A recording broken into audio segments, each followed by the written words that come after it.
Video start करते हैं 1 rupees के नोट के ऊपर। आज का वीडियो बना रहा हूँ जो हमारे पुराने नोट्स थे 1 रुपीज़ के, आज भी बहुत लोगों के पास पाए जाते हैं। कुछ मेरे पास भी है, वो भी दिखाऊंगा आपको नोट्स में। और इसके बारे में आज जो डिटेल दूंगा, मैं 5 ऐसी नोट बताऊंगा जिसकी कुछ वैल्यूएशन आपको स्केयर से रेयर कैटेगरी की मिलेगी, यानी 10,000 तक भी एक नोट की वैल्यू है। इस टाइप के नोट्स भी दिखाने वाला हूँ। और डिटेलिंग में ये भी आज आपको पता चलेगा कि इसके ऊपर जो साइन होते थे, सिग्नेचर्स होते हैं, ये सिग्नेचर्स होते हैं फाइनेंस सेक्रेटरी के। ठीक है, अगर आप देखेंगे, देखिए मेरे पास नोट है, इसके ऊपर अभी जैसे मैं आपको दिखाऊं, कैमरे की इसमें मंत्रालय लिखा हुआ है और साइन है एस वेंकट रमन जी के। ठीक है, लेकिन जो 1 रुपये के अलावा जितने नोट है, चाहे 2 रुपये का हो चाहे 5 रुपये का नोट हो, इसके ऊपर जो सिग्नेचर्स होते हैं वो गवर्नर्स के होते हैं। जो आरबीआई का गवर्नर होता है उसकी सिग्नेचर होती है, और ऊपर लिखा भी होता है रिजर्व बैंक ऑफ इंडिया। ठीक है, लेकिन 1 रुपीज़ के सिर्फ ऐसे नोट्स होते हैं जिसके ऊपर भारत सरकार यानी गवर्नमेंट ऑफ इंडिया लिखा हुआ होता है। बाकी सारे नोट्स पे आरबीआई का आपको मोनोग्राम भी देखने मिलता है किसी किसी में, और लिखा हुआ तो रहता ही है। और जो साइन होते हैं वो गवर्नर के होते हैं, यानी कि वो कोई सेक्रेटरी नहीं होते। तो इसकी क्या वजह है कि लोगों को पता नहीं है, इसकी वजह तो मैं, जो मेरे लोग हैं जो मेरे साथ जुड़े हुए हैं, उनको ये इन्फॉर्मेशन देना चाहता हूँ कि इसकी वजह क्या है, वो आज बताऊँगा।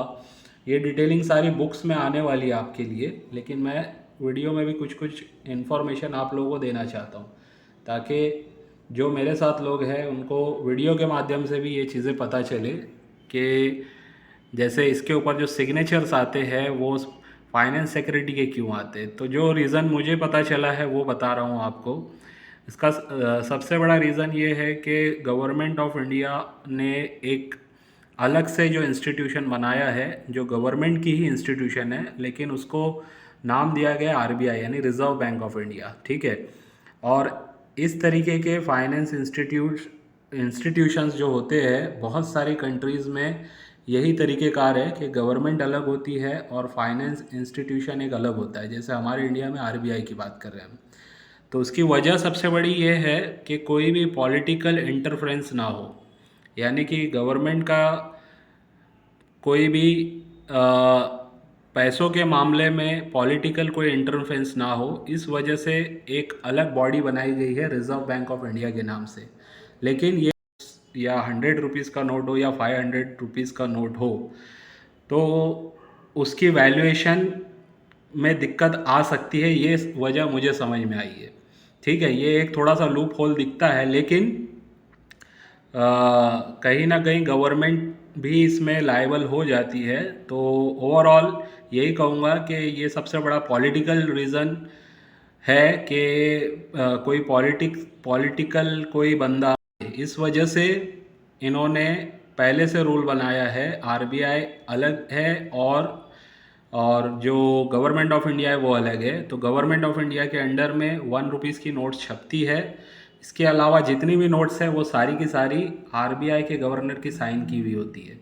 और आप लोगों को पता होना चाहिए कि सिग्नेचर का बड़ा महत्व है, यानी इम्पोर्टेंस है जितनी भी नोट्स है उसकी वैल्यूएशन के पीछे। जैसे मिसाल के तौर पे मैं बताऊं कि एक गवर्नर गुजरे हैं आरबीआई के, अमिताभ घोष जी, जो मैंने लास्ट वीडियो में भी जो 2 रुपये की नोट थी उसमें भी बताया था। इनका जो कार्यकाल रहा है यानी वर्किंग पीरियड रहा है वो सिर्फ और सिर्फ 20 दिन का रहा। ठीक है, जिस वजह से इनके कार्यकाल में, सॉरी, दो महीने का रहा है, जिस वजह से इनके कार्यकाल में बहुत कम नोट्स पे इनके सिग्नेचर आए हैं। ठीक है, तो इनकी इनकी साइन की हुई, जो भी अमिताभ घोष जी की साइन की हुई जो भी सिग्नेचर की हुई नोट आपको मिलती है, चाहे वो एक नॉर्मल नोट हो या रेयर नोट हो, अगर रेयर नोट होगी तो जाहिर सी बात है कि उसकी वैल्यू बढ़ी जाएगी। और वैसे भी इनकी साइन की हुई नोट रेयर ही मानी जाती है, क्योंकि इतनी ज़्यादा साइन की हुई नोट इनकी है नहीं। ठीक है। तो अब थोड़ा सा मैं आपको कुछ नोट्स दिखा देता हूँ जिसकी वैल्यूएशन है, ताकि आप लोगों को भी पता चले कौन से नोट्स आपको कलेक्ट करने चाहिए। जिसमें से सबसे पहला जो नोट है, अगर आप देख रहे हैं स्क्रीन पे, तो वो है 1957 का नोट 1 रुपीज़ का, जिसपे सिग्नेचर आपको मिलेंगे एच.एम. पटेल के। इसमें आपको इंसेट ए देखना है, जैसे यहाँ पे ए लिखा हुआ है, इंसेट ए देखना है इसमें आपको। और इसकी वैल्यूएशन की बात करें तो 200 से 300 रुपये इसकी वैल्यूएशन है। यानी कि अगर एक बंडल आप इसका लेने जाएंगे मार्केट से, तो 20 से 30 हज़ार मिनिमम आपको उसके पे करने पड़ेंगे। पूरा 100 नोटों का एक बंडल 20 से 30 हज़ार कम से कम बता रहा हूँ मैं। अगर वो यूएनसी कंडीशन होगी, अच्छी कंडीशन होगी, तो प्राइसिंग और बढ़ जाती है। वैसे ही इसके बाद आप जो देख रहे हैं ये नोट है के.जी. अम्बेडकर राव जी के साइन किया हुआ, ठीक है। और इनकी जो नोट थी उसके बैक साइड में जो डिज़ाइन था वो फ्लोरल था, फ्लोरल डिज़ाइन था, थोड़ा डिज़ाइन अलग था, ठीक है। इनकी साइन की हुई जो 1 रुपीज़ की नोट है उसकी वैल्यूएशन है 300 से 600। ये एक रेयर कैटेगरी का नोट है। तीसरे नंबर पे जो दिखा रहा हूँ एल.के. झा साइन किया हुआ 1957 का बी इंसेट वाला नोट देखना है, ठीक है। ये एक रेयर कैटेगरी का नोट है। इसकी वैल्यूएशन की बात करें तो 500 से 1000 रुपये एक नोट की वैल्यूएशन है। और इसमें जैसे इंसर्ट बी है तो वैसे ही प्रीफिक्स आपको वाई देखना है, ठीक है। इंसर्ट बी साथ में प्रीफिक्स आपको वाई देखना है। ये दो चीज़ होनी चाहिए। Sign LK. झा के अगर होंगे तो 500 से 1000 रुपये एक नोट का आपको आसानी से मिल जाएगा। अब दो और बहुत अच्छे वैल्यू वाले नोट मैं आपको दिखाने जा रहा हूँ। ये नोट आपको मिलते हैं तो ज़रूर इसको संभाल के रखिए। जिसमें से एक है हमारा एस बुतलिंगम जी के साइन किया हुआ, ये सबसे हाई वैल्यू वाला नोट है, ठीक है। इसका इंसर्ट है बी और ये 1964 में इशू हुआ था। इसकी प्राइसिंग कुछ टाइम पहले मैंने सुना है कि एक नोट की वैल्यू थी 20 से 30 हज़ार रुपया, यहाँ तक कि 40 हज़ार में भी ये नोट बिक चुका है एक नोट। लेकिन जब मार्केट में इसकी चर्चा हुई तो काफ़ी सारे लोगों ने फिर अपने पास नोट को ढूंढा तो बहुत सारी नोट मिलने लगी। फिर भी बहुत सारी नोट मिलने के बावजूद भी इसकी आज भी वैल्यू अच्छी कंडीशन में 5 से 10 हज़ार आपको आसानी से मिल सकती है। याद रखिए, साइन है एस बुतलिंगम, 1 रुपये की नोट जिसमें इंसेट भी होना चाहिए, ठीक है। इसमें फेक नोट भी मार्केट में बहुत आते हैं, फेक नोट से आपको बचना है। फेक नोट से बचने के लिए आपको दो ही ऑप्शन है, या तो आपको सीखना पड़ेगा खुद कि नोट को किस तरीके से जांचा जाता है, और या फिर कोई एक्सपर्ट बंदे को आपको दिखाना पड़ेगा, या उसको आपको भेजना पड़ेगा नोट, ठीक है।